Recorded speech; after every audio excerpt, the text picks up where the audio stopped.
Assalamualaikum warahmatullahi wabarakatuh. Selamat pagi teman-teman sekalian. Gimana kabarnya kalian hari ini?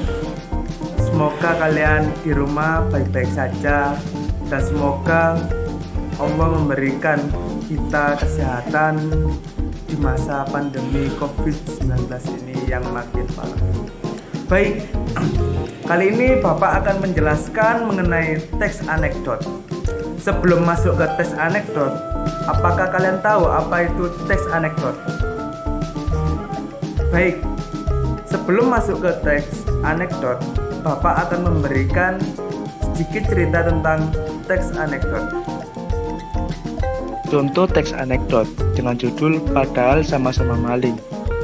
Yuda dan Rafa menonton televisi di pos ronda. Mereka melihat kasus pencurian satu pohon pisang, pelakunya cuma dipenjara 5 tahun. Para koruptor negeri ini cuma dipenjara 1 tahun ya, dan masih bisa jalan-jalan, kata Rafa bingung. Pemerintah lebih mementingkan satu pohon pisang, jadi hukumnya lebih lama dari maling berdasi itu. Jawab Yuda membuat Rafa mengangguk paham, seolah-olah Rafa pun paham. Inilah contoh teks anekdot.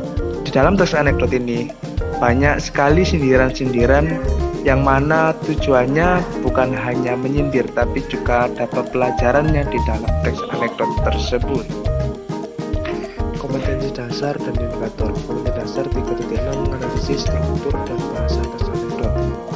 Untuk indikatornya pencapaian 3.6.1 yaitu menyebutkan struktur isi teks anekdot, abstrak, orientasi, krisis, respon, dan koda. Kemudian 3.6.2 menemukan ciri bahasa teks anekdot atau pertanyaan retoris, proses material, dan pembangunan sinkron. Kemudian 3.6.3 menjelaskan makna kata istilah dan ungkapan dalam teks anekdot.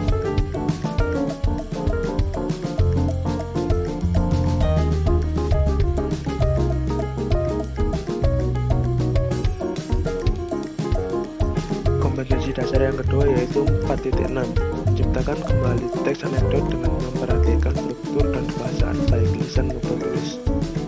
Kemudian indikator pencapaian yaitu 4.6.1 menuliskan teks anekdot sesuai dengan struktur isi teks anekdot dan kebahasaan. Kemudian ada 4.6.2 menyajikan teks anekdot dengan intonasi dan ekspresi yang tepat serta saling memberikan komentar.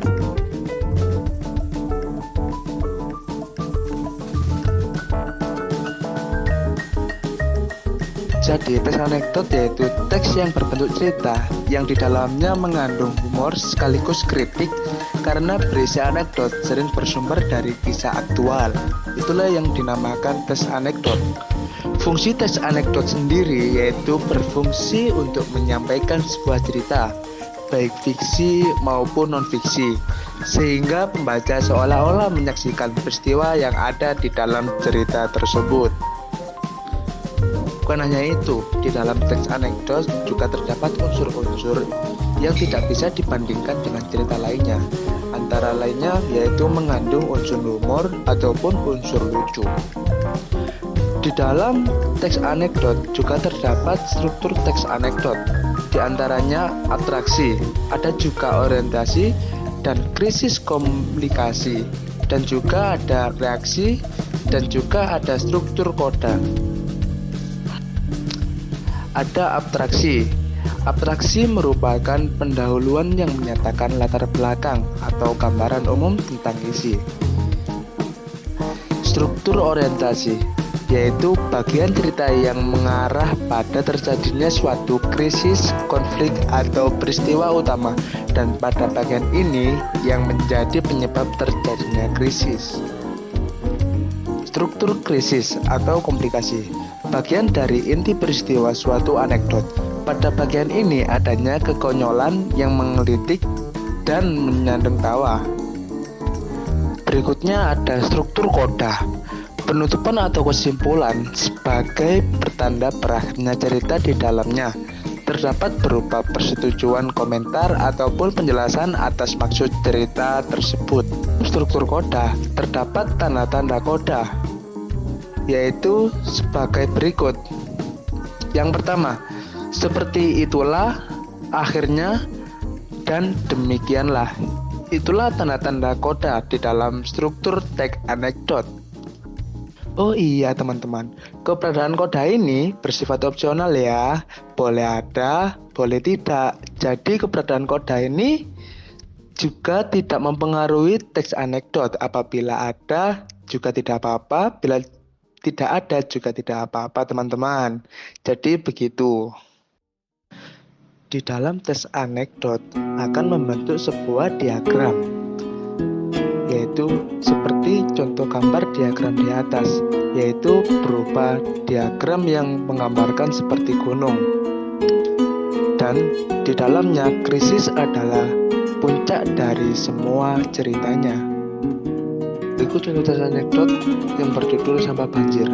Masih di sekolah yang sama, di kelas berbeda, bu guru juga menanyai murid-muridnya. Di atas termasuk struktur teks bagian abstraksi di dalam teks anekdot.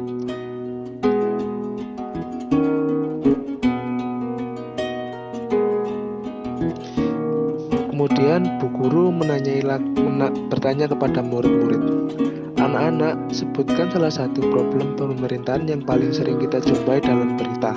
Kemudian murid-murid menjawab dengan serentak, itu sih semua orang juga tahu pak. Kemudian guru bertanya lagi kepada murid, apakah kalau begitu di atas termasuk teks struktur bagian orientasi di dalam teks anekdot?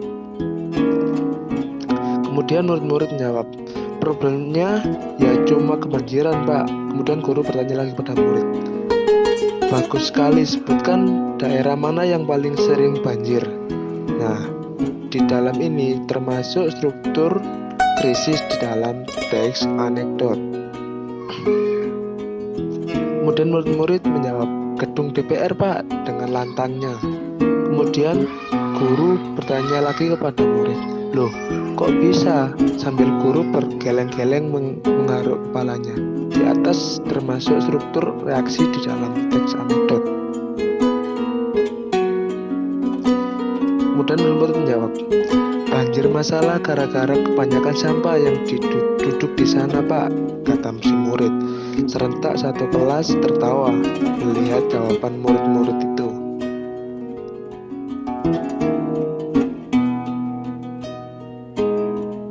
Nah, itu tadi teman-teman yang sudah Bapak jelaskan, yaitu struktur teks anekdot. Di dalam struktur teks anekdot terdapat 5 struktur, yaitu ada abstraksi, orientasi, krisis, reaksi, dan koda. Mungkin teman-teman ada yang kurang paham, bisa langsung WA Bapak secara pribadi. Oke, kalau teman-teman sudah paham, berikutnya Bapak akan memberikan sedikit tugas kepada teman-teman, yaitu coba cari teks anekdot. Nanti teman-teman disuruh cari struktur yang ada di dalam teks anekdot tersebut. Apabila ada pertanyaan, bisa ditanyakan langsung ke Bapak lewat WA pribadi ya. Baik teman-teman, untuk mengakhiri kelas kita pada pagi hari ini, semoga kelas kita bermanfaat. Kita baca Alhamdulillah.